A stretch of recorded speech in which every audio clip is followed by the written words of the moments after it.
J'avais 13 ans, quand mon propre père m'a jeté dehors, en plein blizzard du Colorado, vêtu de rien d'autre qu'un mince pyjama en coton et des chaussons pelucheux. Le sang de ma lèvre fendue se mêlait aux flocons de neige, tandis que je trébuchais dans des congères jusqu'aux genoux, mes jambes nues brûlées par le vent glacial.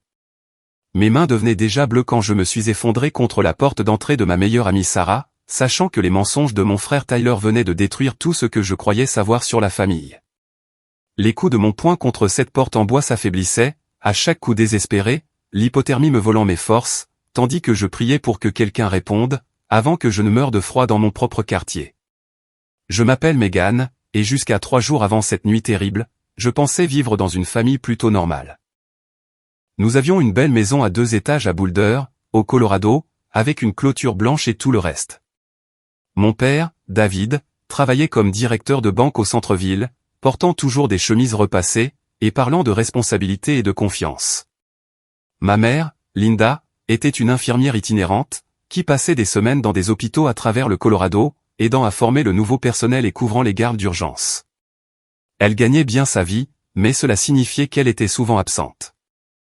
Et puis, il y avait mon frère Tyler, âgé de 15 ans, mesurant 1m80, et le genre de garçon qui faisait sourire les adultes et leur faisait dire des choses comme « Quel jeune homme charmant ».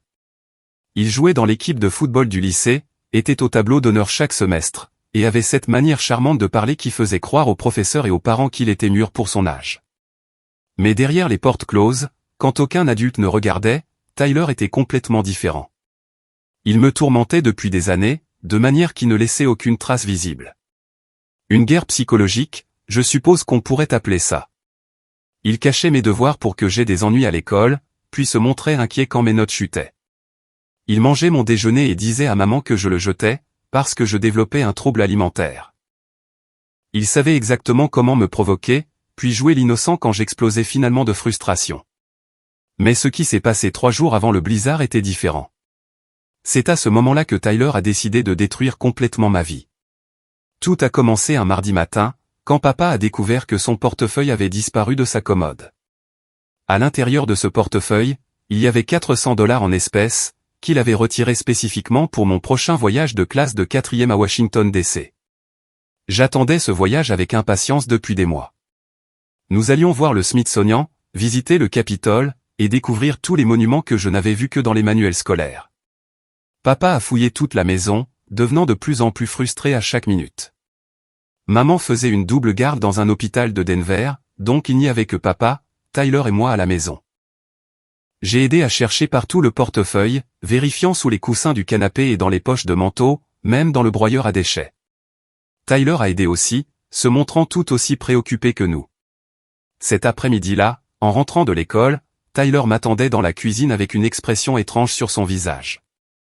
Il avait l'air presque triste, ce qui aurait dû être mon premier signal d'alarme, car Tyler n'a jamais l'air triste de ce qui arrive aux autres. « Megan, dit-il doucement, j'ai besoin de te parler de quelque chose de sérieux. » J'ai laissé tomber mon sac à dos près de la porte et j'ai pris une pomme dans la corbeille de fruits. « Qu'est-ce qu'il y a ?» Tyler a jeté un regard nerveux autour de lui, comme s'il vérifiait que nous étions seuls. « J'ai vu quelque chose tout à l'heure, et j'aurais vraiment préféré ne pas l'avoir vu. » Une sensation de froid a commencé à grandir dans mon estomac. « Vu quoi ? » Je t'ai vu prendre le portefeuille de papa sur sa commode ce matin. Je sortais de la salle de bain, tu étais dans sa chambre, et je t'ai regardé le prendre et le fourrer dans ton sac à dos. J'ai failli m'étouffer avec ma pomme. Quoi ? Tyler, c'est insensé. Je n'ai jamais pris le portefeuille de papa. Je ne volerai jamais d'argent, surtout pas à papa.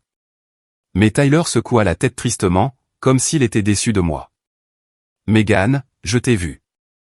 Je sais ce que j'ai vu. Et j'espère vraiment que tu n'as pas déjà dépensé cet argent, ou que tu ne l'as pas donné à quelqu'un, parce que papa va vouloir le récupérer. Je n'ai rien pris, ai-je crié, la panique montant dans ma poitrine. Tyler, tu sais que je n'ai pas fait ça. Pourquoi dis-tu ça? C'est alors que l'expression de Tyler a complètement changé. La fausse tristesse a disparu, remplacée par quelque chose de froid et de calculateur. Parce qu'il est temps que tu apprennes ce qui arrive, quand on n'est rien d'autre qu'un fardeau pour cette famille. Avant que je puisse répondre, j'ai entendu la voiture de papa arriver dans l'allée.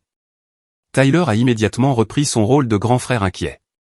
Écoute, a-t-il chuchoté d'urgence. Je n'ai encore rien dit à papa, parce que j'espérais que tu rendrais simplement l'argent de toi-même. Mais s'il découvre ce que tu as fait, il va complètement perdre la tête.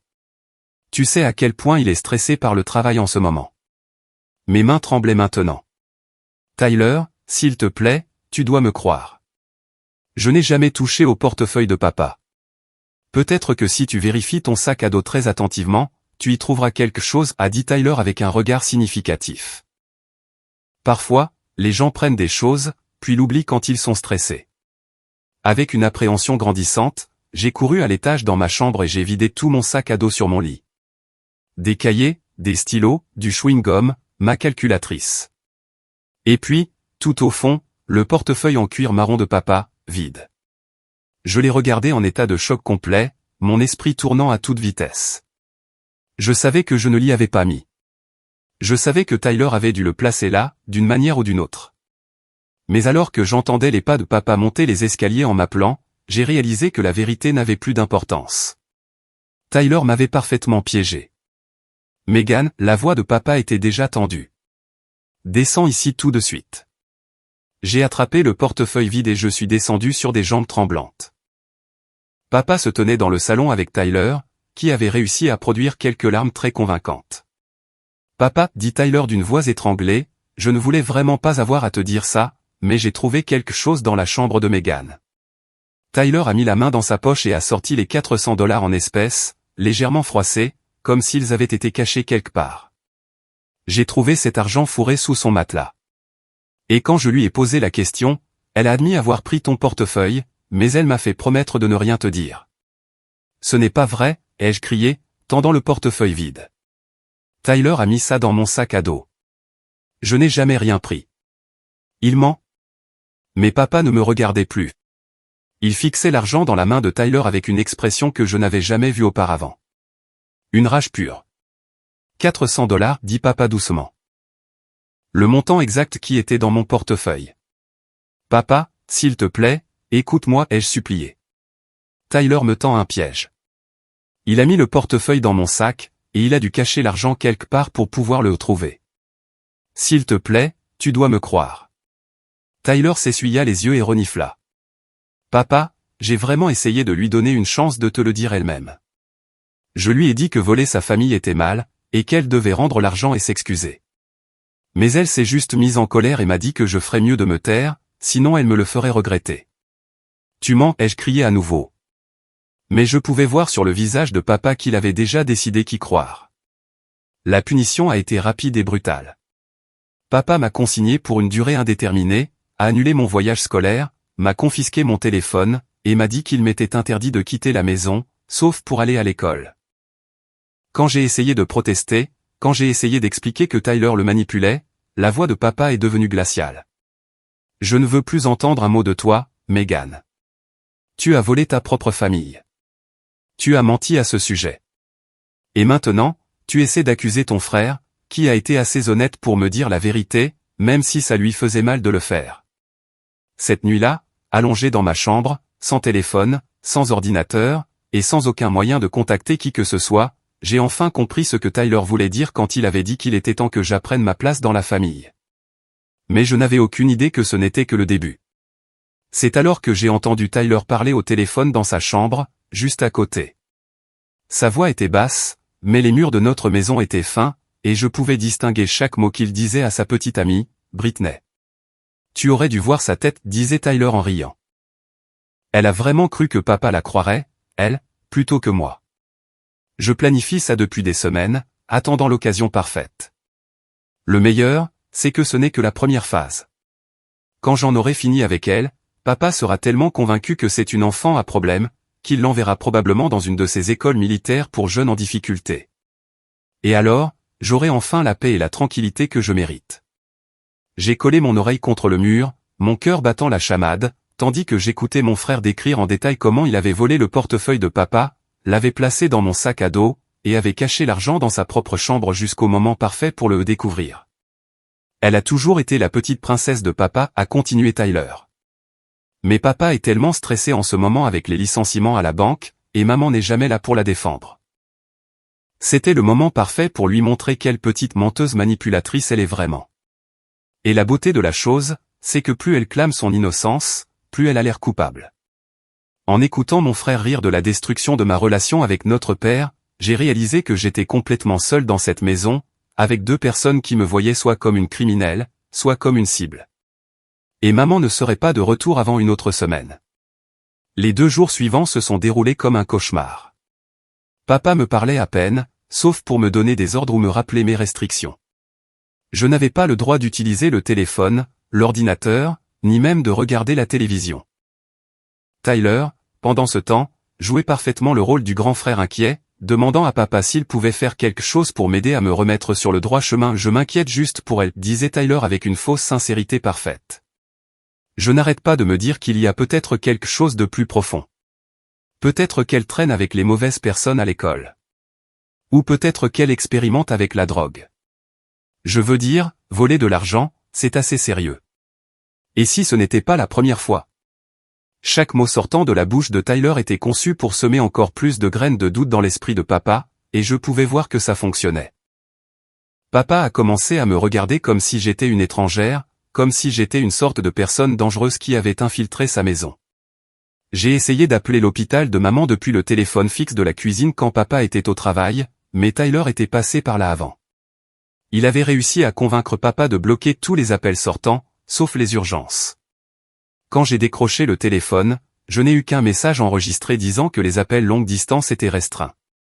À l'école, j'étais désespéré de parler à quelqu'un, n'importe qui pourrait m'aider. J'ai pensé en parler à ma professeure préférée, Madame Rodriguez, mais Tyler avait anticipé cela aussi. Il me conduisait à l'école chaque matin et venait me chercher chaque après-midi, aidant papa à me surveiller pendant ma punition, et il s'assurait de m'accompagner à ma première classe et d'attendre devant ma dernière classe, pour que je n'ai jamais l'occasion de parler seul à un professeur. Jeudi après-midi, Tyler m'a prise à part dans le couloir entre 2 cours. « Tu t'amuses bien ?» a-t-il demandé avec ce même sourire froid. « Qu'est-ce que tu attends de moi, Tyler ?» ai-je chuchoté, essayant de ne pas attirer l'attention des autres élèves. « Pourquoi fais-tu ça ?»« Parce que je peux » a-t-il dit simplement. « Parce que tu t'en es sorti trop longtemps en étant la petite fille parfaite, et il est temps que papa voie qui tu es vraiment. » « Je suis ta sœur » ai-je dit désespérément. « Nous sommes censés veiller l'un sur l'autre. » Tyler a ri doucement. « Tu n'es pas ma sœur. Tu es un obstacle, et les obstacles, on les supprime. » C'est à ce moment-là que j'ai su qu'il ne s'arrêterait pas à l'incident du portefeuille. Tyler préparait quelque chose de pire, quelque chose qui détruirait définitivement ma relation avec papa. Je ne savais tout simplement pas ce que c'était, jusqu'à vendredi après-midi.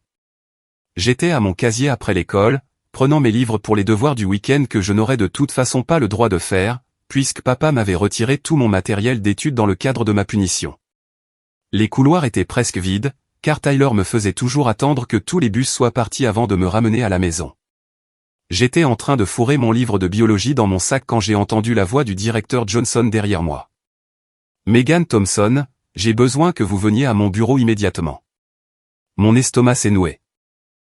Le directeur Johnson avait l'air sérieux, et il était accompagné de l'agent de sécurité du campus, Monsieur Martinez. Je les ai suivis jusqu'au bureau principal, mon esprit passant en revue tout ce que j'aurais pu faire de mal. Mais j'avais été une élève parfaite ces derniers temps, faisant profil bas et évitant les ennuis. Le directeur Johnson a fermé la porte de son bureau et m'a fait signe de m'asseoir. L'agent Martinez se tenait près de la porte, comme s'il pensait que j'allais essayer de m'enfuir. Megan, a dit le directeur Johnson en s'installant derrière son bureau. Nous avons reçu un appel très préoccupant ce matin, concernant une activité illégale vous impliquant. Quel genre d'activité illégale, ai-je demandé, ma voix à peine un murmure. Trafic de drogue, a dit l'agent Martinez sans détour. Quelqu'un a appelé pour nous dire que vous vendiez des médicaments sur ordonnance à d'autres élèves. J'ai eu l'impression que le sol se dérobait sous mes pieds. Ce n'est pas vrai. Je ne ferai jamais ça. Je n'ai même pas accès à des médicaments sur ordonnance. Eh bien, nous allons vérifier, a dit le directeur Johnson. Nous allons devoir fouiller votre casier.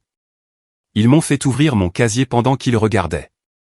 J'ai sorti mes manuels, mes cahiers, et les quelques objets personnels que j'y gardais. Tout semblait normal, jusqu'à ce que l'agent Martinez plonge la main tout au fond et en sorte un petit sac en plastique contenant ce qui ressemblait à des pilules blanches. « Qu'est-ce que c'est, Megan ?» a demandé le directeur Johnson. J'ai regardé les pilules, choqué. Je n'en ai aucune idée. Je n'ai jamais vu ça de ma vie. Quelqu'un a dû les mettre là. L'agent Martinez a ouvert le sac et a examiné les pilules. On dirait de l'Oxycontin.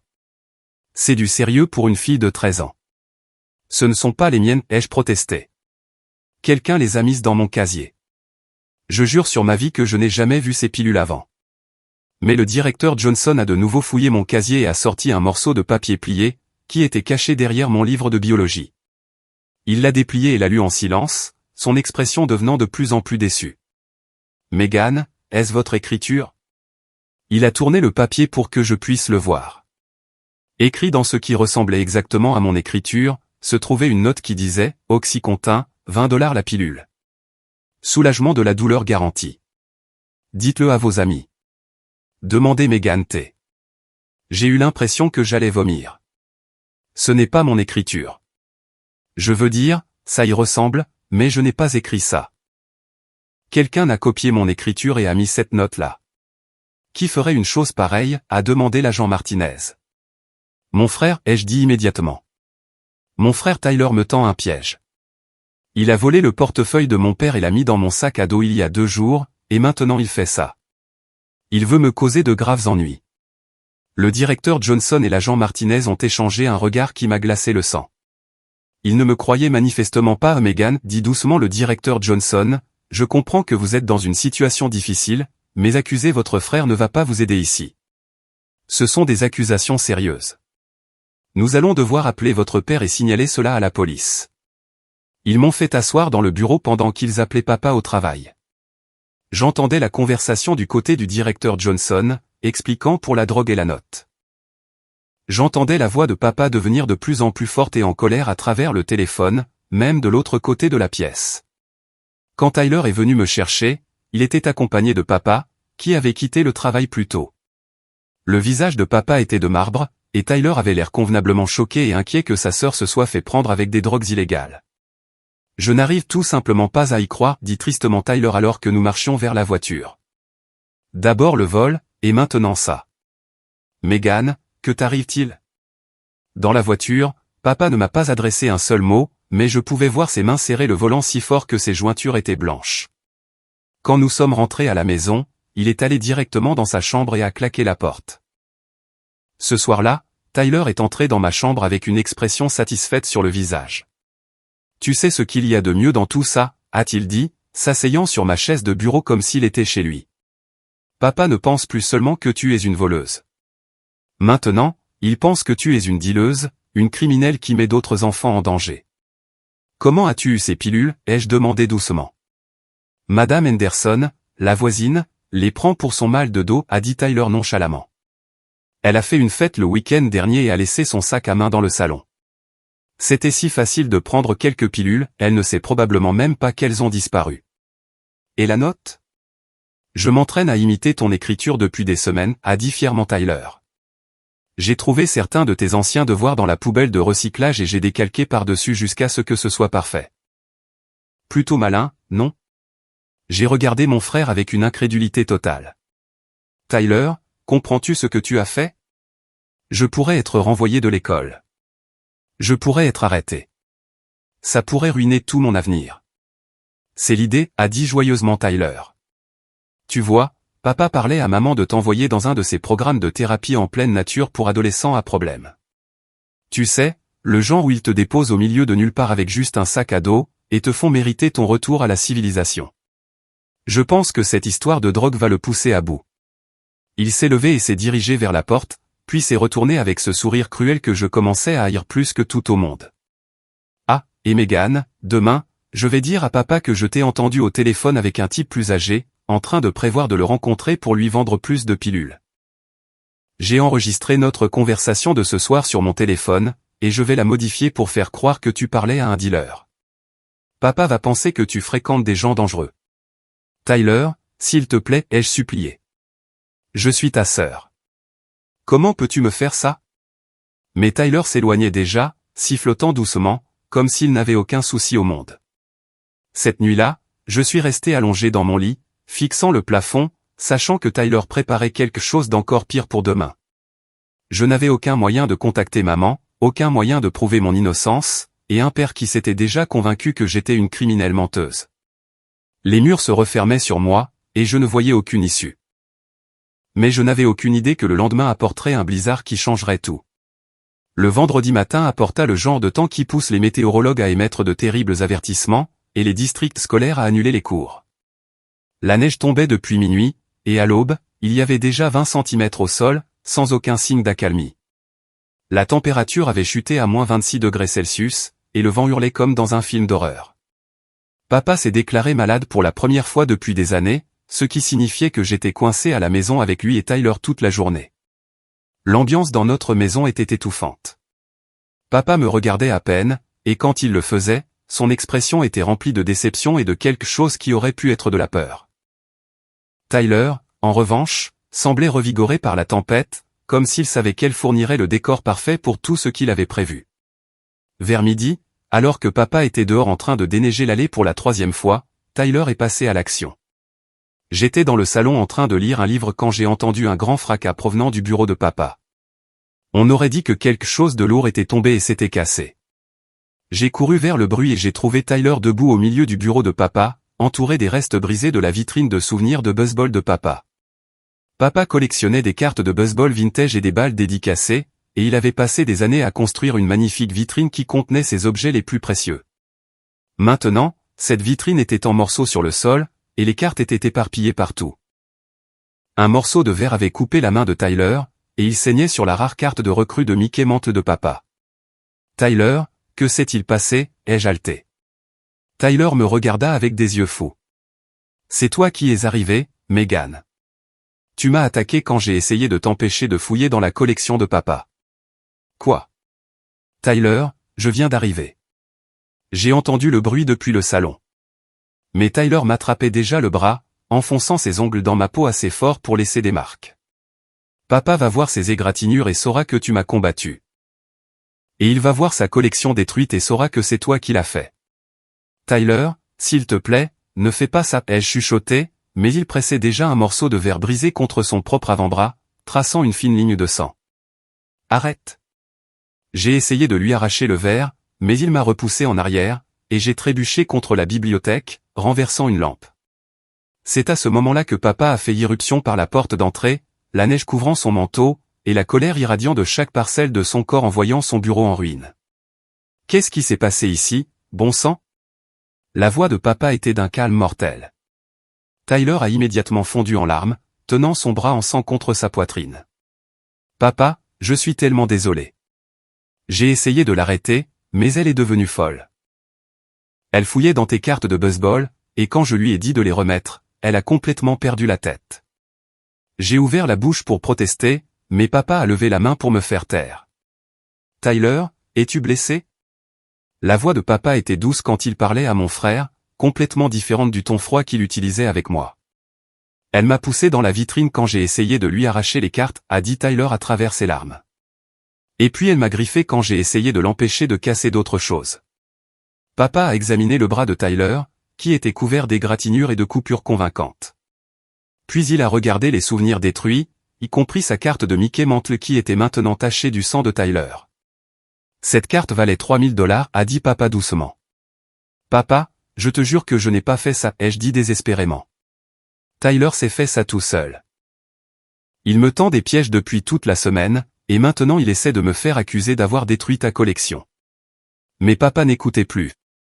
Il regardait ses cartes de baseball ruinées avec une expression que je n'avais jamais vue auparavant. Pas seulement de la colère, mais quelque chose de plus profond, comme si j'avais détruit quelque chose de sacré pour lui. Tyler, va nettoyer ton bras et panser ces coupures, a dit papa sans quitter des yeux le verre brisé. Megan, toi et moi, nous devons avoir une conversation. Tyler m'a jeté un dernier regard satisfait avant de se diriger vers la salle de bain. Je suis resté seul avec papa dans les ruines de son bureau, mon cœur battant si fort que je pouvais l'entendre dans mes oreilles. Papa, l'ai-je commencé, mais il m'a immédiatement coupé. N'ose pas dire un mot de plus, a dit papa, sa voix s'élevant. D'abord, tu voles de l'argent à cette famille. Ensuite, tu introduis de la drogue dans ma maison et tu mets d'autres enfants en danger. Et maintenant, tu détruis quelque chose que j'ai mis 20 ans à construire, quelque chose qui signifiait tout pour moi. Papa, s'il te plaît, écoute-moi. Tyler ment sur tout. Il a planifié tout ça pour te faire croire que je suis une mauvaise personne. Il m'a dit qu'il voulait que tu m'envoies à l'école militaire. C'est alors que papa m'a finalement regardé directement, et ce que j'ai vu dans ses yeux m'a fait reculer de peur. Une rage pure. Tu vas rester là et accuser ton frère? Tyler, qui a essayé de te protéger en ne me parlant pas du portefeuille jusqu'à ce qu'il n'ait plus le choix? Tyler, qui a probablement sauvé d'autres enfants d'acheter de la drogue de toi en signalant ce qu'il a trouvé? Tyler, qui s'est blessé en essayant de t'empêcher de détruire mes biens? Papa, rien de tout ça n'est vrai, ai-je dit, ma voix tremblante. Tyler a placé le portefeuille. Tyler a placé la drogue. Et Tyler vient de détruire ta collection et de se blesser pour faire croire que c'est moi qui l'ai fait. Arrête de mentir, a crié papa, et sa voix était si forte qu'elle a fait trembler les fenêtres. J'en ai plus qu'assez de tes mensonges, Megan. Tu es devenue une personne que je ne reconnais même plus. Tu es une voleuse, une dealeuse, et maintenant tu es une petite sociopathe destructrice qui ne peut assumer la responsabilité de rien de ce qu'elle fait. Je sentais les larmes couler sur mon visage, mais je ne pouvais pas m'arrêter d'essayer de lui faire comprendre. Papa, je t'aime. Je ne te volerai jamais, ni ne détruirai quelque chose d'important pour toi. S'il te plaît, tu dois me croire. Tyler te manipule. C'est alors que le contrôle de papa a finalement complètement cédé. J'ai dit, arrête de mentir, a-t-il hurlé, et avant que je ne sache ce qui se passait, sa main a heurté mon visage dans une gifle sèche qui m'a fait trébucher en arrière contre le mur. Je l'ai regardé, choqué, tenant ma joue brûlante. Papa ne m'avait jamais frappé auparavant, jamais même approché de me frapper. Mais il n'avait pas fini. Tu veux agir comme une criminelle. Très bien. Tu veux détruire tout ce qui est bon dans cette famille. Très bien. Mais tu ne vas pas rester là et me mentir en face au sujet de ton frère. Il m'a attrapé par les épaules et m'a secoué assez fort pour faire claquer mes dents.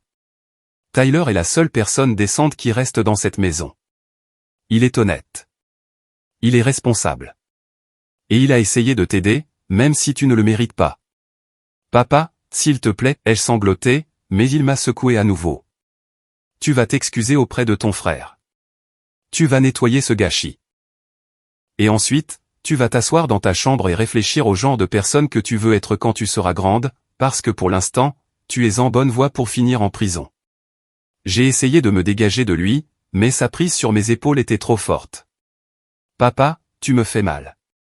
Bien, a-t-il dit, et la froideur dans sa voix était plus effrayante que sa colère ne l'avait été.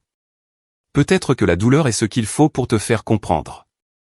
Il m'a repoussé si fort que je suis tombé par terre, au milieu du verre brisé. Mes mains étaient maintenant éraflées et saignaient aussi, mais papa ne semblait ni le remarquer, ni s'en soucier. Sors de ma vue, a-t-il dit doucement. Va dans ta chambre et n'en sors pas avant que j'ai décidé quoi faire de toi. Je me suis relevé en hâte et j'ai couru à l'étage, claquant la porte de ma chambre derrière moi. Je pouvais entendre Tyler dans le couloir, probablement en train d'écouter tout ce qui venait de se passer. Quelques minutes plus tard, on a frappé doucement à ma porte. Megan? La voix de Tyler était douce et inquiète, l'imitation parfaite d'un frère attentionné. Ça va, là-dedans? Je n'ai pas répondu, mais je l'ai entendu parler à papa en bas. Elle a vraiment complètement perdu la tête, n'est-ce pas, disait Tyler. Je veux dire, détruire ta collection de baseball, c'était déjà assez grave, mais mentir à ce sujet après, c'est en fait assez effrayant. Je ne sais pas ce qui ne va pas chez elle, a répondu papa, et je pouvais entendre l'épuisement dans sa voix. C'est comme si elle était devenue une personne complètement différente. Peut-être qu'on devrait penser à lui trouver une aide professionnelle, a suggéré Tyler. Je veux dire, ce comportement n'est pas normal pour une fille de 13 ans. Le vol, la drogue, la violence, le mensonge compulsif, ce sont tous des signes avant-coureurs de problèmes psychologiques graves. Ta mère va être anéantie quand elle découvrira ça, a dit papa. Eh bien, peut-être qu'il vaut mieux que maman l'entende de nous d'abord, avant que l'école ou la police ne l'appelle, a dit Tyler. Je pourrais l'appeler ce soir et lui expliquer ce qui s'est passé. Comme ça, elle ne sera pas complètement choquée. J'ai collé mon oreille contre la porte de ma chambre, écoutant mon frère empoisonner systématiquement ma relation avec mes deux parents. Il était si doué pour ça, si convaincant, que j'ai presque commencé à douter de mes propres souvenirs de ce qui s'était réellement passé. Vers l'heure du dîner, je les ai de nouveau entendus parler en bas. Papa était au téléphone avec quelqu'un, et d'après les bribes de conversation, j'ai pu entendre qu'il semblait faire des recherches sur des centres de traitement résidentiels pour adolescents à problème. Oui, elle vole des membres de sa famille, disait papa. Et nous avons trouvé de la drogue dans son casier à l'école. Aujourd'hui, elle est devenue violente et a détruit plusieurs milliers de dollars de biens. Je me suis recroquevillé sur mon lit et j'ai pleuré jusqu'à me sentir vide à l'intérieur. Dehors, le blizzard s'aggravait, et le vent hurlait comme une sorte d'animal sauvage. La lumière a vacillé plusieurs fois, et je pouvais entendre des branches d'arbres se briser sous le poids de la neige. Vers 22 heures, Tyler est revenu une dernière fois dans ma chambre. Papa est vraiment bouleversé, a-t-il dit à travers la porte. Il parle de t'envoyer loin dès que la tempête passera. Un endroit en Utah où ils sont spécialisés dans les enfants avec des problèmes de comportement. Tyler, s'il te plaît, ai-je dit faiblement. Je n'en peux plus. Qu'est-ce que tu veux de moi? Je veux que tu partes, a dit simplement Tyler. Je veux que tu sortes de cette maison et de cette famille. Et après ce soir, je pense que je vais obtenir exactement ce que je veux. Que veux-tu dire, après ce soir? Mais Tyler s'était déjà éloigné, me laissant seul avec le bruit de la tempête et la certitude grandissante que quoi qu'il ait prévu pour moi, ce serait pire que tout ce qui s'était passé jusqu'à présent. Je n'avais aucune idée que dans moins de 2 heures, je me battrais pour ma vie dans un blizzard, vêtu de rien d'autre qu'un pyjama, après que mon propre père m'ait jeté dans le froid mortel. La confrontation finale a eu lieu juste avant minuit, lorsque le blizzard était à son apogée et que la température avait chuté à moins 29 degrés Celsius. J'étais allongé dans mon lit, écoutant le vent hurler et la maison craquer sous le poids de la neige, quand j'ai entendu des voix s'élever en bas. Ça a commencé avec la voix de Tyler, paniqué et essoufflé, appelant papa. Papa. Papa, il faut que tu viennes vite. J'ai entendu les pas de papa courir dans le couloir et la voix de Tyler devenir de plus en plus frénétique. Elle a complètement perdu la tête, papa. Elle m'a attaqué dans ma chambre. Regarde ce qu'elle a fait à mon visage. Mon sang s'est glacé. J'ai rampé jusqu'à la porte de ma chambre et je l'ai ouverte juste une fente pour écouter. Elle a dit qu'elle allait me tuer dans mon sommeil, disait Tyler, sa voix tremblant de ce qui ressemblait à une terreur sincère. Elle a dit qu'elle en avait marre que je ruine ses plans et que si je ne l'aidais pas à te voler plus d'argent, elle allait me faire du mal. Où est-elle maintenant? La voix de papa était d'un calme mortel. Je pense qu'elle est retournée dans sa chambre, mais papa, elle avait un couteau. Un des grands couteaux de cuisine. Elle l'a tenu à ma gorge et a dit qu'elle n'allait plus me laisser l'arrêter. Je n'arrivais pas à croire ce que j'entendais. Tyler disait à papa que je l'avais menacé avec un couteau. Le mensonge était si énorme, si complètement insensé, que papa ne le croirait sûrement pas. Mais j'ai alors entendu les pas de papa monter les escaliers, rapides et lourds, et j'ai réalisé que Tyler l'avait finalement poussé au-delà du point de rupture. Megan. La voix de papa était comme le tonnerre. Sors d'ici tout de suite. J'ai ouvert ma porte et je suis sorti dans le couloir, vêtu de mon mince pyjama en coton. Papa se tenait en haut des escaliers avec une expression que je n'avais jamais vue auparavant. Pas seulement de la colère, mais quelque chose qui approchait de la haine. Papa, ai-je commencé, mais il m'a immédiatement coupé. As-tu menacé ton frère avec un couteau? Non, papa. J'ai été dans ma chambre toute la soirée. Je n'ai même pas quitté ma chambre depuis le dîner. Tyler ment encore. Mais papa se dirigeait déjà vers moi, et je pouvais voir sur son visage qu'il n'était plus en état d'écouter des explications. Tu as tenu un couteau à la gorge de ton frère et menacé de le tuer. Papa, ça n'est jamais arrivé. Je ne sais même pas où sont gardés les couteaux de cuisine. S'il te plaît, tu dois m'écouter. Tyler est apparu en bas des escaliers, tenant un torchon contre son visage comme s'il saignait. Papa, peut-être qu'on devrait appeler la police. Je ne me sens plus en sécurité avec elle dans la maison. Non, a dit papa doucement. Je ne veux pas de voiture de police dans mon allée. Je ne veux pas que les voisins voient ma fille se faire arrêter. Cette famille a subi assez d'humiliation. Il m'a attrapé par le bras et a commencé à me tirer vers les escaliers. Tu veux agir comme une criminelle violente? Très bien. Tu peux vivre comme telle, aussi.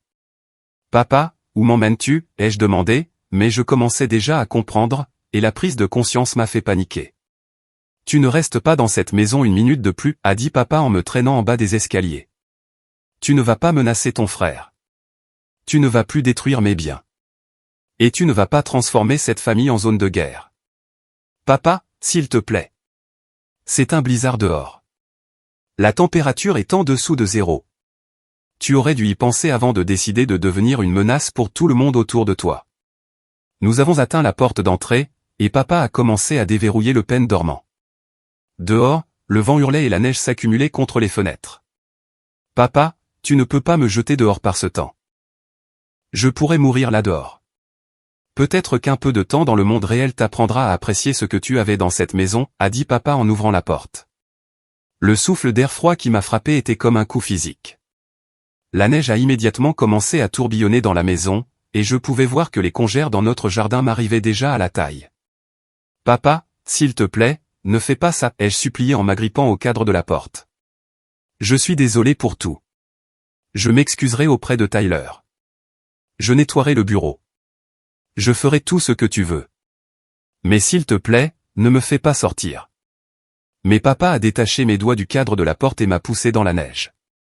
Le froid m'a frappé comme un million d'aiguilles, traversant instantanément mon mince pyjama et me faisant halter de choc. Quand tu seras prête à dire la vérité sur ce que tu as fait, et quand tu seras prête à obtenir l'aide dont tu as besoin, alors peut-être que nous pourrons parler de ton retour. Papa, je vais mourir de froid ici, ai-je crié par-dessus le vent. Tu aurais dû y penser avant de choisir d'être une criminelle et une menace pour ta propre famille. La porte a claqué, et j'ai entendu le pen dormant se verrouiller. J'ai martelé la porte à 2 poings, criant à papa de me laisser rentrer, mais il n'y a eu aucune réponse. En quelques minutes, je ne sentais plus mes mains ni mes pieds. La neige était si profonde que chaque pas était une lutte, et le vent était si fort qu'il me faisait constamment perdre l'équilibre. Mon pyjama était déjà trempé, et de la glace se formait dans mes cheveux. Je savais que je devais trouver un abri rapidement, ou j'allais mourir. Le seul endroit auquel je pouvais penser était la maison de ma meilleure amie Sarah, qui se trouvait à 3 pâtés de maison, à travers la tempête. La mère de Sarah, Patricia, travaillait comme assistante sociale, et elle avait toujours été gentille avec moi. Si quelqu'un m'accueillait pendant un blizzard, ce serait eux.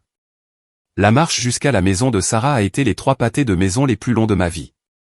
Je suis tombé plusieurs fois dans la neige profonde, et à chaque fois, il était plus difficile de me relever. Mes jambes s'engourdissaient, et je commençais à me sentir somnolente, ce dont je me souvenais de mes cours de santé comme étant un signe dangereux d'hypothermie. Au moment où j'ai atteint le porche de Sarah, je pouvais à peine lever les bras pour frapper à la porte. Mes coups étaient faibles et pathétiques, et je pleurais si fort que j'avais du mal à respirer. La lumière du porche s'est allumée, et j'ai entendu des pas à l'intérieur. Puis la porte s'est ouverte, et Patricia se tenait là, en peignoir, me regardant, choquée. Megan. Oh mon Dieu, que t'est-il arrivé?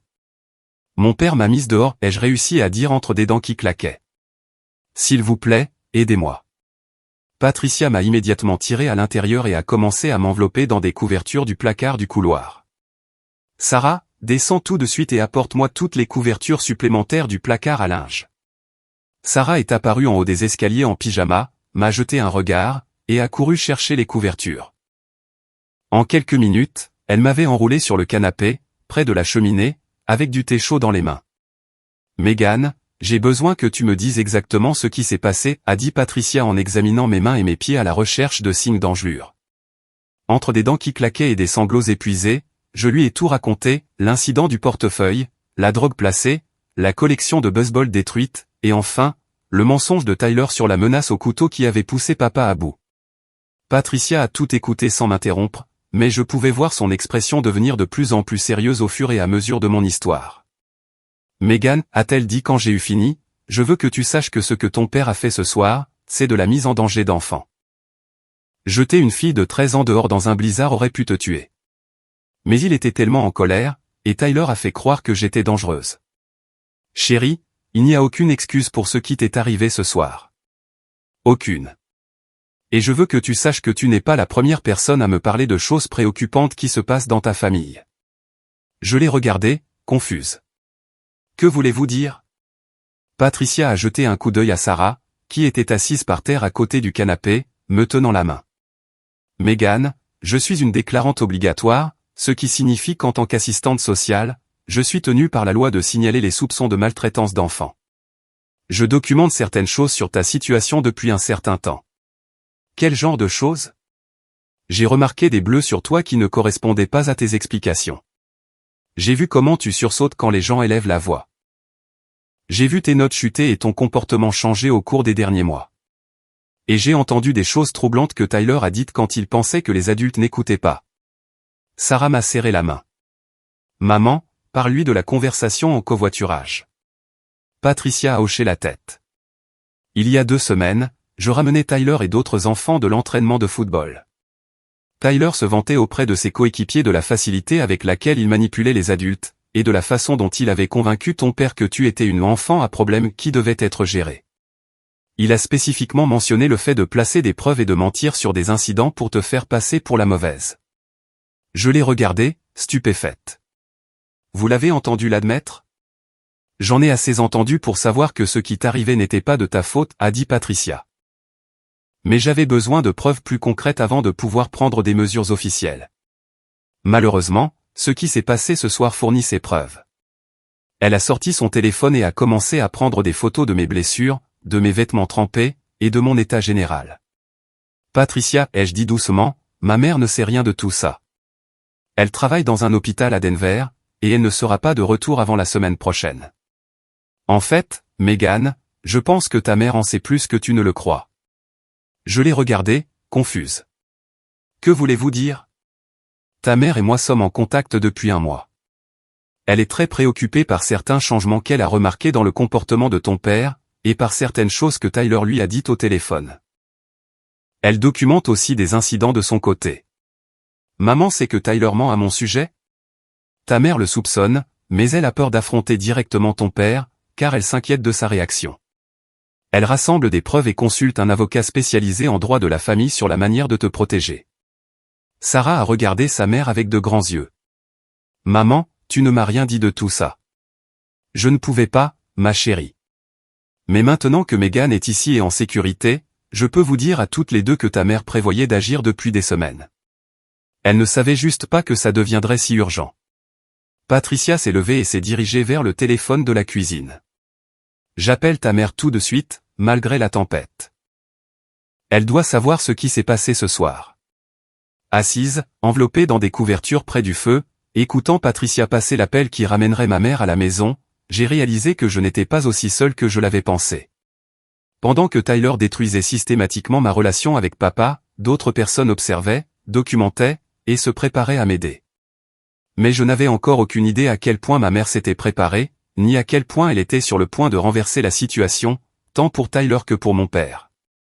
L'appel téléphonique de Patricia à ma mère a duré plus d'1 heure, et je pouvais entendre la voix de maman devenir de plus en plus forte et bouleversée à mesure que Patricia décrivait mon état et les circonstances qui avaient failli me faire mourir de froid. Quand Patricia a finalement raccroché, elle s'est tournée vers moi avec une expression sombre. Ta mère rentre à la maison tout de suite, malgré le blizzard. Elle m'a dit de te dire qu'elle t'aime, que rien de tout cela n'est de ta faute, et qu'elle va tout arranger. J'ai passé cette nuit sur le canapé de Sarah, somnolent par intermittence, tandis que la tempête continuait de faire rage à l'extérieur. Chaque fois que je fermais les yeux, je voyais le visage de papa, rempli de haine, alors qu'il me poussait dans la neige.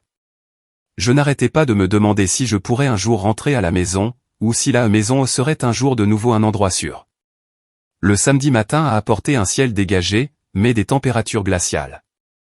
La neige avait cessé, mais il y avait des congères d'1 mètre partout, et la plupart des routes étaient encore impraticables. C'est pourquoi j'ai été choqué quand j'ai entendu une voiture arriver dans l'allée de Sarah vers 9 heures du matin. Patricia a regardé par la fenêtre et s'est tournée vers moi avec une expression surprise. C'est la voiture de ta mère. Je n'arrive pas à croire qu'elle ait réussi à traverser ces routes. J'ai couru à la fenêtre et j'ai vu maman sortir de sa Honda, qui était couverte de neige et de glace de son trajet à travers les montagnes. Elle avait l'air épuisée et inquiète, mais aussi déterminée d'une manière que je n'avais jamais vue auparavant. Patricia a ouvert la porte d'entrée avant même que maman ait eu la chance de frapper, et maman a immédiatement traversé la pièce jusqu'à l'endroit où j'étais assise et m'a serré dans l'étreinte la plus forte de ma vie. Je suis tellement désolé, mon bébé, a murmuré maman dans mes cheveux. Je suis tellement désolé de ne pas avoir été là pour te protéger. Maman, papa pense que je suis une criminelle, ai-je sangloté contre son épaule. Tyler l'a convaincu que j'ai volé de l'argent, vendu de la drogue et menacé de le blesser. Papa me déteste. Ton père ne te déteste pas, ma chérie. Ton père est manipulé par quelqu'un de très intelligent et de très perturbé. Mais ça va s'arrêter aujourd'hui. Maman s'est reculée et m'a regardé sérieusement.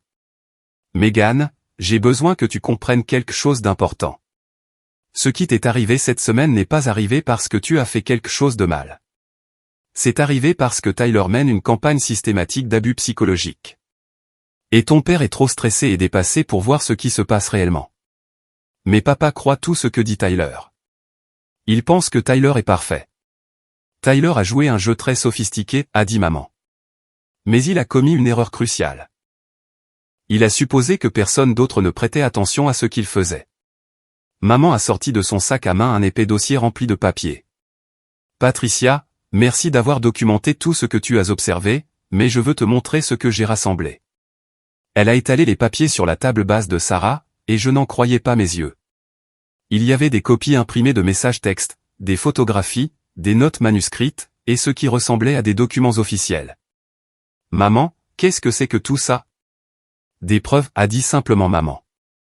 Au cours des 3 derniers mois, j'ai documenté chaque conversation préoccupante que j'ai eue avec ton père à ton sujet, chaque histoire suspecte que Tyler m'a racontée, et chaque fois que je suis rentré à la maison pour te trouver bouleversé ou blessé, avec une explication qui ne tenait pas tout à fait la route.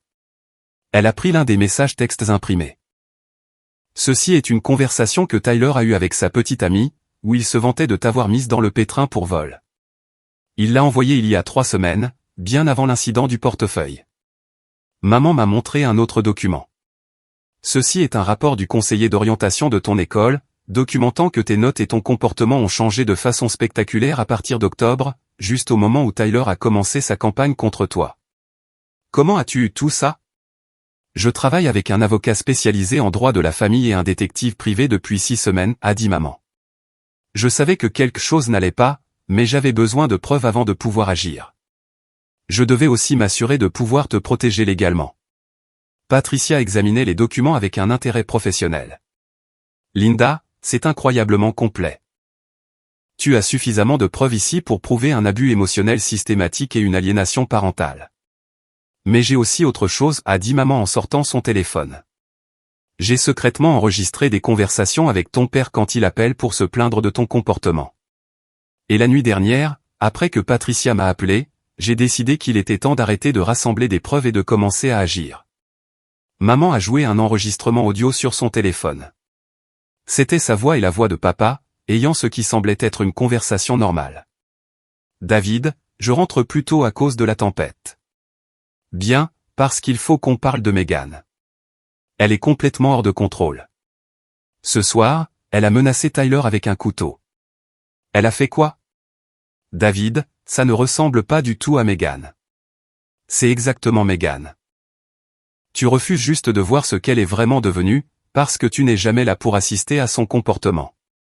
David, où est Megan en ce moment? Je ne sais pas, et je m'en fiche. Je l'ai mise dehors. Tu l'as mise dehors? David, c'est un blizzard dehors. La température est en dessous de 0. Peut-être qu'un peu de temps dans le monde réel lui apprendra à apprécier ce qu'elle a. Maman a arrêté l'enregistrement et m'a regardé avec des yeux tristes. Ton père a admis, sur un appel téléphonique enregistré, qu'il avait jeté une enfant de 13 ans dehors dans une tempête mortelle. C'est un crime de mise en danger d'enfant. J'ai regardé ma mère, stupéfaite. Pendant des mois, j'avais pensé qu'elle ignorait ce qui se passait dans notre famille. Mais elle avait observé, documenté, et s'était préparée à me protéger tout ce temps. Maman, pourquoi ne m'as-tu pas dit que tu savais ce que Tyler faisait? Parce que je devais être absolument certaine, et que je devais avoir une protection juridique en place avant d'affronter ton père, a dit maman. Tyler est très doué pour la manipulation, et si je l'avais accusé sans preuve, il serait simplement devenu meilleur pour cacher son comportement. Patricia a hoché la tête en signe d'approbation. Tu as fait exactement ce qu'il fallait, Linda. Les agresseurs intensifient souvent leur comportement lorsqu'ils se sentent menacés, ce qui est exactement ce qui s'est passé la nuit dernière. Qu'est-ce qui se passe maintenant, ai-je demandé. L'expression de maman est devenue déterminée et presque féroce. Maintenant, nous rentrons à la maison, et ton père et Tyler vont apprendre ce que ça fait quand la personne à qui ils ont menti riposte avec la vérité. Elle a commencé à rassembler ses preuves et à les remettre dans le dossier. Megan, je veux que tu comprennes quelque chose. La personne qui t'a mise dehors la nuit dernière n'était pas vraiment ton père. C'était quelqu'un à qui on avait systématiquement menti et qu'on avait manipulé, jusqu'à ce qu'il ne puisse plus distinguer la vérité de la fiction. Mais cela n'excuse pas ce qu'il a fait. Et cela ne signifie pas qu'il n'y aura pas de conséquences. Tu vas divorcer de papa. Cela dépend de sa réaction quand je lui montrerai ses preuves, a dit maman. S'il est prêt à reconnaître ce qui s'est réellement passé et à obtenir de l'aide pour ses problèmes de colère, alors peut-être que nous pourrons reconstruire notre famille. Mais s'il continue à croire Tyler plutôt que les preuves claires de ce qui s'est réellement passé, alors oui, je demanderai le divorce et la garde exclusive. Sarah, qui avait écouté tranquillement tout cela, a finalement pris la parole. Et Tyler? Qu'est-ce qui va lui arriver? L'expression de maman est devenue froide. Tyler va apprendre que l'abus psychologique a de graves conséquences. La drogue qu'il a placée dans le casier de Megan constitue de multiples crimes. Les fausses déclarations à la police qu'il a encouragé ton père à faire sont aussi des crimes. Et l'abus émotionnel systématique auquel il s'est livré pendant des mois a été minutieusement documenté. Tu vas le faire arrêter? Cela dépend s'il est prêt à tout avouer à la police et à faire un effort sincère pour changer de comportement, a dit maman. Mais dans tous les cas, il ne sera plus jamais en position de faire du mal à Megan. Alors que nous nous préparions à quitter la maison de Sarah pour retourner à la mienne, j'ai réalisé que ma mère n'était pas la victime impuissante de la manipulation de Tyler que j'avais cru qu'elle était. C'était une stratège qui avait tranquillement monté un dossier contre son propre fils, et se préparait à protéger sa fille par tous les moyens nécessaires. Mais je n'étais toujours pas préparé à la dévastation que cette protection allait causer, tant pour Tyler que pour mon père. Lorsque nous sommes arrivés dans notre allée à midi le samedi, papa et Tyler étaient dehors en train de déneiger, comme si rien d'inhabituel ne s'était passé. Ils ont tous les deux levé les yeux à l'approche de la voiture de maman, et j'ai pu voir la confusion sur leur visage quand ils ont réalisé que maman était censée être au travail jusqu'à la semaine prochaine. Papa s'est approché de la voiture alors que maman et moi sortions, et son expression est immédiatement devenue défensive quand il m'a vu. « Linda, que fais-tu à la maison? Et pourquoi l'as-tu ramenée ici? Je t'ai dit au téléphone que Megan est devenue dangereuse. Elle a menacé Tyler avec un couteau la nuit dernière. Je sais exactement ce que tu m'as dit, David, a dit calmement maman. Et j'ai enregistré chaque mot. Elle a brandi son téléphone, et le visage de papa a pâli. Tu as enregistré notre conversation? J'enregistre nos conversations depuis des semaines, David, en plus de rassembler d'autres preuves que je pense que tu trouveras très intéressantes. Tyler avait arrêté de déneiger et s'approchait pour se joindre à la conversation. Il avait une expression confuse, comme s'il ne comprenait pas pourquoi maman semblait si calme et confiante. « Maman, je suis vraiment content que tu sois à la maison, a dit Tyler avec son sourire charmant habituel. Megan a eu une crise de nerfs complète la nuit dernière. Papa et moi étions justement en train de parler de peut-être lui trouver une aide professionnelle. Vraiment, a dit maman avec un sourire qui n'atteignait pas ses yeux. Comme c'est attentionné de ta part de t'inquiéter pour ta sœur. Elle a fait un geste vers la maison. Pourquoi n'irions-nous pas tous à l'intérieur, pour que je puisse vous montrer à tous les deux certaines choses sur lesquelles j'ai travaillé pendant mon absence. Une fois que nous étions tous dans le salon, maman a étalé son dossier de preuves sur la table basse. Papa et Tyler se sont assis sur le canapé, tous deux ayant l'air de plus en plus mal à l'aise en voyant le volume de documents, de photographies et de conversations imprimées. David, a dit maman, je veux que tu regardes cette conversation par message texte que Tyler a eu avec sa petite amie il y a 3 semaines. Elle a tendu à papa le texte imprimé, et j'ai regardé son visage changer alors qu'il lisait. Tyler se vantait de m'avoir piégé pour un vol d'argent. Tyler, a dit lentement papa. Qu'est-ce que c'est que ça? Je ne sais pas, a dit Tyler, mais sa voix avait perdu sa confiance habituelle. Quelqu'un a dû pirater mon téléphone ou quelque chose comme ça. Maman a ri, mais ce n'était pas un son joyeux. Quelqu'un a piraté ton téléphone, Tyler? Ce n'est que le début. Patricia, voudrais-tu entrer maintenant, s'il te plaît? Patricia est entrée par notre porte d'entrée, portant son propre dossier de documents. Je n'avais aucune idée que maman lui avait demandé de venir avec nous. Bonjour, David, a dit Patricia professionnellement. Comme vous le savez, je suis une assistante sociale agréée et une déclarante obligatoire. Je suis ici pour discuter de certaines observations que j'ai faites sur cette famille au cours des derniers mois. Papa avait l'air confus et de plus en plus inquiet. Patricia, je ne comprends pas ce qui se passe ici. Ce qui se passe, David, c'est que votre femme et moi avons documenté indépendamment une campagne systématique d'abus psychologiques que Tyler mène contre Meghan, a dit Patricia. Et la nuit dernière, cet abus a dégénéré au point où vous avez mis la vie de Meghan en danger, sur la base des mensonges de Tyler. Elle a ouvert son dossier et a sorti des photographies. Ce sont des photos que j'ai prises de Meghan à 2 heures du matin, après qu'elle ait failli mourir d'hypothermie parce que vous l'avez jetée dehors dans un blizzard.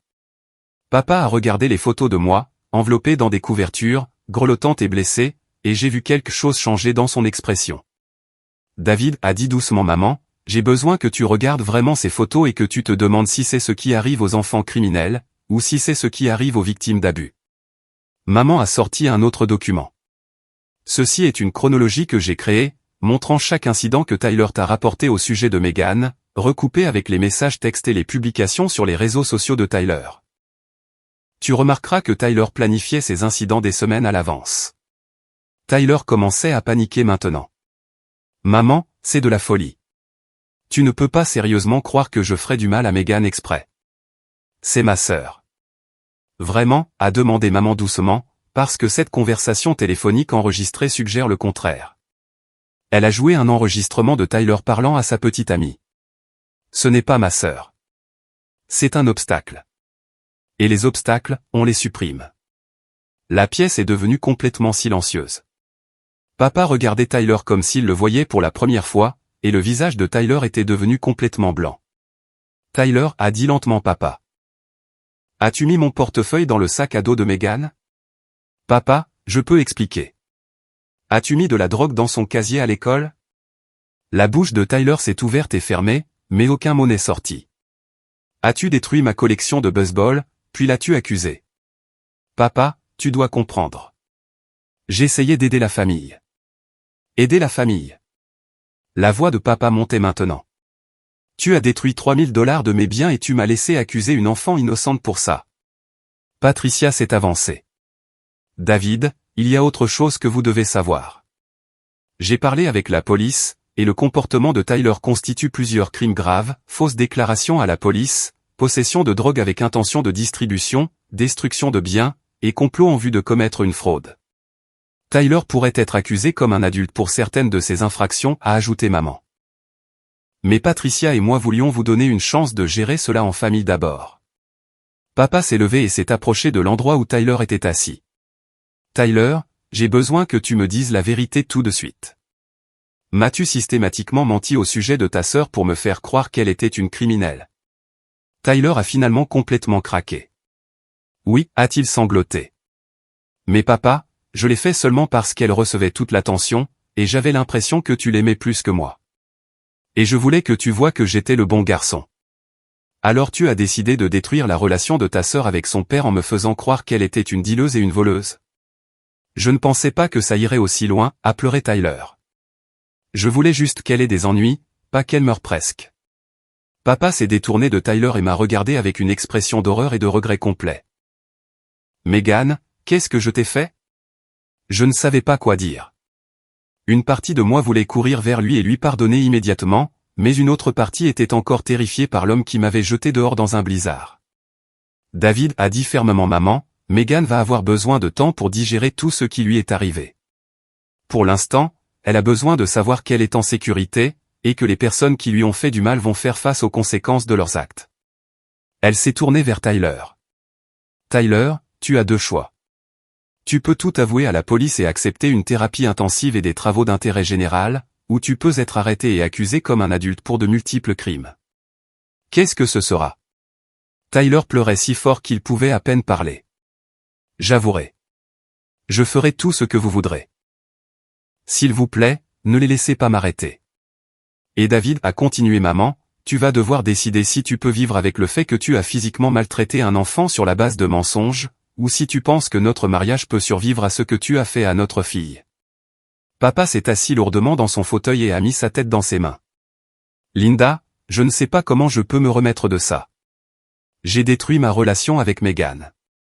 Je l'ai probablement traumatisée à vie. Cela dépend, a dit maman, de l'ardeur avec laquelle tu es prêt à travailler pour regagner sa confiance, et de ton engagement à faire en sorte que rien de tel ne se reproduise jamais. Au cours des heures suivantes, Patricia apprit des déclarations détaillées de Tyler et de papa sur tout ce qui s'était passé. Tyler a avoué chaque incident, y compris plusieurs dont je n'étais même pas au courant. Papa a admis avoir perdu le contrôle et avoir mis ma vie en danger sur la base de fausses informations. Le soir, Tyler avait été emmené au poste de police pour donner sa confession officielle. Papa avait accepté de suivre des cours de gestion de la colère et une thérapie familiale. Et j'étais assise dans ma propre chambre, en sécurité et protégée pour la première fois depuis des mois. Mais le meilleur, c'était de savoir que maman s'était battue pour moi tout ce temps, même quand je pensais être complètement seule. 6 mois plus tard, j'étais assise dans le public lors de la remise des diplômes de ma 4e, regardant mon nom être appelé pour le prix d'excellence académique. En traversant la scène pour recevoir mon certificat, j'ai regardé la foule et j'ai vu maman, Patricia et Sarah, toutes en train de m'acclamer. Papa était là aussi, assis tranquillement à l'arrière, travaillant toujours à reconstruire notre relation grâce à la thérapie familiale. Tyler n'était pas là. Il passait son été dans un centre de traitement résidentiel pour adolescents ayant des troubles du comportement, effectuant ses heures de travaux d'intérêt général, et travaillant avec des thérapeutes pour comprendre pourquoi il avait choisi de maltraiter systématiquement sa sœur. La police avait finalement décidé de ne pas l'inculper comme un adulte, mais seulement grâce à l'intervention de maman, et à sa confession et sa coopération complète. Les conséquences juridiques avaient été rapides et complètes. Tyler a été reconnu coupable de possession avec intention de distribuer des substances contrôlées, de fausses déclarations à la police, de destruction de biens et de complot en vue de commettre une fraude. Il a reçu 2 ans de probation, 500 heures de travaux d'intérêt général et un suivi psychologique obligatoire. Il a également été tenu de rembourser la collection de baseball détruite de papa. Papa a également subi des conséquences. Les services de protection de l'enfance ont enquêté sur notre famille, et bien qu'ils aient finalement décidé de ne pas me retirer du foyer, papa a été obligé de suivre des cours de gestion de la colère et une thérapie familiale avant que je ne sois autorisé à être seul avec lui à nouveau. Son employeur a également mené sa propre enquête lorsqu'il a appris son arrestation pour mise en danger d'enfant. Et bien qu'il n'ait pas perdu son emploi, il n'a pas obtenu de promotion et a reçu un blâme officiel dans son dossier personnel. Mais la conséquence la plus importante a été que notre famille a été complètement restructurée. Maman et moi avons déménagé dans une nouvelle maison de l'autre côté de la ville, plus près de mon école et de la famille de Patricia. Papa vivait là avec nous, mais seulement après avoir suivi 3 mois de thérapie intensive, et avoir prouvé à maman et à moi qu'il pouvait contrôler son tempérament et réfléchir de manière critique aux informations qu'il recevait. Tyler serait finalement autorisé à rentrer à la maison, mais seulement après avoir terminé son programme de traitement, et avoir démontré un remords sincère et un changement de comportement. Pour l'instant, il venait 1 fois par mois sous surveillance, et ses visites visaient à ce qu'il répare ce qu'il m'avait fait. Le processus de guérison a été lent et difficile. J'ai fait des cauchemars pendant des mois, rêvant d'être jeté dans le blizzard, et j'ai eu du mal à faire confiance à papa, même après qu'il ait reconnu ses erreurs et commencé à travailler pour changer. La thérapie familiale a aidé, mais il m'a fallu du temps pour croire que j'étais vraiment en sécurité, et que personne ne pourrait plus jamais manipuler mes parents contre moi. L'école est devenue mon refuge. Libéré du sabotage et de la guerre psychologique de Tyler, mes notes ont grimpé en flèche. J'ai rejoint le conseil des élèves et j'ai lancé un programme de conseil par les pairs pour les enfants qui rencontraient des problèmes familiaux. Mes professeurs ont été stupéfaits par la transformation de ma confiance et de mes performances scolaires. Je suis également devenu très ami avec la fille de Patricia, Sarah, et leur famille est devenue comme une seconde maison pour moi. Patricia m'a appris à reconnaître les tactiques de manipulation et à me défendre, des compétences qui, je le savais, me serviraient pour le reste de ma vie. La partie la plus surprenante de ma guérison a été de reconstruire ma relation avec papa. Il a fallu des mois de séances de thérapie et de conversations difficiles, mais j'ai finalement compris qu'il avait été tout autant une victime de la manipulation de Tyler que moi. La différence était qu'en tant qu'adulte, il aurait dû savoir qu'il ne fallait pas croire tout ce qu'on lui disait sans enquêter par lui-même. Papa a travaillé incroyablement dur pour regagner ma confiance. Il a assisté à chaque séance de thérapie, a fait tous les devoirs que son conseiller lui a donnés, et a lentement appris à m'écouter sans sauter immédiatement aux conclusions. Il a également appris à reconnaître les signes de manipulation et à réfléchir de manière critique à l'information avant de réagir émotionnellement. Un an après cette terrible nuit dans le blizzard, papa et moi avons une autre première vraie conversation seule depuis que tout était arrivé. Megan, a-t-il dit alors que nous étions assis sur le porche de notre nouvelle maison, je sais que je ne pourrai jamais réparer ce que je t'ai fait. Je sais que te jeter dans cette tempête était impardonnable, et je sais que tu ne pourras peut-être jamais me faire entièrement confiance à nouveau. J'ai regardé mon père, cet homme qui avait autrefois semblé si fort et sûr de lui, et j'ai vu quelqu'un qui avait appris à la dure que la force sans sagesse peut être incroyablement dangereuse. Papa, ai-je dit, je ne pense pas que j'oublierai jamais ce qui s'est passé cette nuit-là, mais j'apprends à séparer la personne qui m'a blessé de la personne que tu travailles à devenir. Je veux que tu saches, a continué papa, que je pense à cette nuit tous les jours. Je pense à quel point j'ai failli te perdre pour toujours. Pas seulement parce que tu aurais pu mourir dans cette tempête, mais parce que j'aurais pu détruire notre relation de façon permanente. Qu'est-ce qui a changé, ai-je demandé. Je veux dire, qu'est-ce qui t'a finalement fait voir la vérité sur Tyler? Papa est resté silencieux un long moment. Je pense que voir ces photos de toi chez Patricia a été le moment où j'ai réalisé ce que j'avais vraiment fait. Jusque-là, je te voyais comme un problème à résoudre. Mais quand je t'ai vu dans ces couvertures, blessé et traumatisé, j'ai soudain vu ma fille de 13 ans qui criait à l'aide, et que j'avais refusé d'écouter. Et Tyler? Tyler est toujours mon fils, et je l'aime toujours, a dit papa. Mais j'ai appris qu'aimer quelqu'un ne signifie pas croire tout ce qu'il vous dit, ou tolérer son comportement nuisible. Tyler a besoin d'aide, et il l'obtient. Mais il doit aussi faire face aux conséquences de ses choix. Penses-tu qu'il changera un jour vraiment, ai-je demandé. Je l'espère, a dit papa. Mais qu'il le fasse ou non, mon travail est de te protéger et de m'assurer que personne ne te blessera plus jamais comme Tyler l'a fait, et comme je l'ai fait. 2 ans plus tard, Tyler a terminé son programme de traitement et a été autorisé à rentrer à la maison sous des conditions strictes. Il devait poursuivre sa thérapie, maintenir ses notes, effectuer des travaux d'intérêt général, et suivre un contrat de comportement détaillé que maman-papa avait créé avec son équipe de traitement. Le Tyler qui est rentré à la maison était très différent de celui qui était parti. La thérapie l'avait forcé à affronter le fait que son comportement avait été véritablement abusif et aurait pu me tuer. Il m'a écrit une longue lettre, assumant l'entière responsabilité de tout ce qu'il avait fait, et exprimant un remords sincère pour la douleur qu'il avait causée. Nous sommes pas proches comme le sont certains frères et sœurs, et je ne sais pas si nous le serons un jour, mais Tyler a tenu sa promesse de changer de comportement, et il n'a plus jamais essayé de manipuler nos parents ou de me créer des problèmes. Il a appris à assumer la responsabilité de ses propres actions, au lieu de blâmer les autres pour ses problèmes. Pendant ce temps, je me suis épanoui. J'ai été major de ma promotion de 4e et j'ai obtenu une bourse complète pour un prestigieux lycée privé. J'ai poursuivi mon travail de conseil par les pairs et j'ai commencé à prendre la parole lors de conférences sur la maltraitance des adolescents et la manipulation familiale. Patricia est devenue mon mentor, et j'ai décidé que je voulais devenir assistante sociale comme elle, afin de pouvoir aider d'autres enfants piégés dans des situations familiales toxiques. Maman est devenue une militante pour la prévention de la violence domestique et a commencé à travailler avec d'autres parents qui soupçonnaient que leurs enfants étaient maltraités ou manipulés par des membres de leur famille. Elle a appris que notre situation était plus courante qu'elle ne l'avait réalisé, et que de nombreux parents ont du mal à identifier les tactiques de manipulation lorsqu'elles sont utilisées par leurs propres enfants.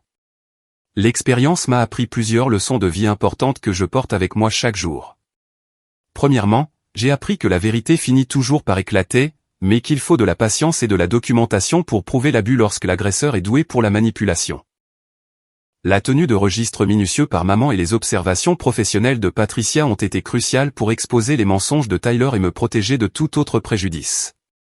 Deuxièmement, j'ai appris que la loyauté familiale ne devrait jamais exiger d'accepter la cruauté. Tyler a passé des mois à essayer de convaincre tout le monde que remettre en question son comportement était une trahison des liens familiaux. Mais les vrais membres de la famille se protègent mutuellement du mal. Ils ne le tolèrent pas. Troisièmement, j'ai appris que la survie exige parfois d'accepter l'aide de personnes extérieures à sa famille immédiate. Patricia et Sarah m'ont fourni le refuge et le soutien professionnel dont j'avais besoin, lorsque ma propre famille était trop compromise pour me protéger.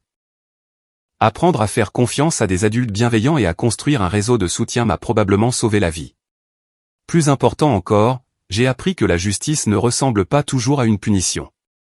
Tyler a fait face à des conséquences juridiques pour ses actes, mais la vraie justice est venue de l'arrêt de son comportement abusif, de l'obtention de l'aide dont il avait besoin pour changer, et de la restructuration de notre famille pour que les abus ne puissent plus jamais se produire. Aujourd'hui, je suis en terminale avec une moyenne parfaite et une admission anticipée dans plusieurs grandes universités. J'ai une relation proche avec maman, une relation qui se reconstruit lentement avec papa, et une relation soigneusement entretenue avec Tyler, qui inclut des limites claires et une supervision continue. Je ne suis plus la jeune fille de 13 ans effrayée et isolée qui a failli mourir de froid dans un blizzard parce que sa propre famille n'écoutait pas ses appels à l'aide. Je suis quelqu'un qui a appris que dire la vérité, même quand personne ne vous croit, en vaut toujours la peine, car la vérité a une façon de se révéler. Je suis quelqu'un qui connaît la différence entre l'amour authentique et le contrôle manipulateur. Et je suis quelqu'un qui comprend que parfois, le plus grand courage ne vient pas de l'endurance silencieuse des abus, mais de la riposte avec des documents, une protection juridique, et le soutien de personnes qui se soucient vraiment de votre bien-être. La nuit où j'ai été jeté dans ce blizzard a été la pire nuit de ma vie. Mais c'est aussi la nuit qui a finalement exposé la vérité sur ce qui m'arrivait depuis des mois. Parfois, il faut une crise pour révéler qui sont vraiment les gens. Et parfois, cette révélation est exactement ce dont vous avez besoin pour enfin vous libérer et construire une vie meilleure. Si vous écoutez cette histoire et que vous vous reconnaissez dans ma situation, sachez que vous n'avez pas à endurer les abus seuls. Il y a des adultes qui vous croiront, documenteront ce qui se passe, et vous aideront à trouver la sécurité. La manipulation et les mensonges qui semblent si puissants lorsque vous êtes piégé dedans, deviennent beaucoup moins efficaces lorsque vous avez des défenseurs qui savent quoi chercher et comment réagir. La famille devrait être une source de sécurité et de soutien, pas de peur et de manipulation. Si ce n'est pas le cas, alors il est acceptable de demander de l'aide et d'accepter la protection de personnes qui veulent vraiment ce qu'il y a de mieux pour vous. Vous méritez d'être cru, protégé et aimé pour qui vous êtes exactement, pas puni pour des crimes que vous n'avez pas commis, ou blâmé pour le comportement abusif de quelqu'un d'autre. Votre vérité compte, votre sécurité compte, et votre avenir compte. Ne laissez personne vous convaincre du contraire. Merci d'avoir écouté mon histoire. Y a-t-il eu un moment où un proche vous a fait douter de votre propre réalité? Et comment avez-vous finalement découvert la vérité? Partagez vos pensées dans les commentaires ci-dessous, car entendre vos témoignages m'aide à savoir que partager mon expérience en valait la peine. Si cette histoire a résonné en vous, merci de lui donner un j'aime pour aider d'autres personnes qui pourraient se trouver dans des situations similaires à la trouver. Et si vous l'avez trouvé utile, envisagez de vous abonner pour plus d'histoires sur la manière de surmonter les défis familiaux et de trouver sa voie. Veuillez partager ceci avec toute personne qui pourrait bénéficier d'entendre qu'elle n'est pas seule face à la manipulation familiale. J'espère que le partage de ce que j'ai appris pourra aider d'autres personnes à reconnaître quand elles sont manipulées, et leur donner le courage de chercher de l'aide avant qu'il ne soit trop tard. Restez fort, faites confiance à votre instinct, et souvenez-vous que vous méritez toujours d'être traité avec respect et gentillesse.